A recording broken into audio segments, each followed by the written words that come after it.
আমরা আছি উত্তর 24 পরগনা জেলার কাঁচিয়াড়া গ্রামে। এই গ্রামটায় অনেক ভালো ভালো সবজি চাষ হয়েছে। আমরা এসে গেছি পেঁপে বাগানে, আর এই গাছগুলো উল্টে গেছে, তবে এগুলো দেখে মনে হচ্ছে এইরকমই। এই লেবুগুলো এখন কাটা যাবে না, কারণ এইগুলোর যে এই পেছনগুলো এখনো হলুদ হয়নি। যখন এই লেবুগুলোর পেছনটা হলুদ হয়ে যাবে তার মানে এটা খাওয়ার জন্য তৈরি আর পারা যাবে। আমরা এই যে একটা লেবু পেরেছি, এই লেবুটার পেছনটা এরকম হলুদ থাকতে হবে, তবে এই লেবুটা পারা যাবে। এই এই যে গাছটা দেখতে পাচ্ছেন, এই গাছটা কিন্তু দুফলা গাছ। এটা দুবার হয় ফল, একবার হয়ে গেছে আগে, আবার ফুল ধরে ছোট ছোট এখন আবার হচ্ছে। এই কাঁঠালগুলো হচ্ছে, এই গাছটার নাম হচ্ছে ভিয়েতনাম কাঁঠাল গাছ, মানে জাতটা আর কি ভিয়েতনাম কাঁঠাল।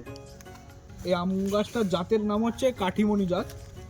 এটাই 12 মাস আম হবে সবসময়। এই যে এখন আম এটাই হয়ে গেছে, আম পড়ে গেছে, তারপরে আবার ফুল ধরছে, আবার মুকুল আসছে। এই যে ছোট ছোট, এটা 12 মাস কখনো এটা বন্ধ থাকে না, সব সময় আম হয়।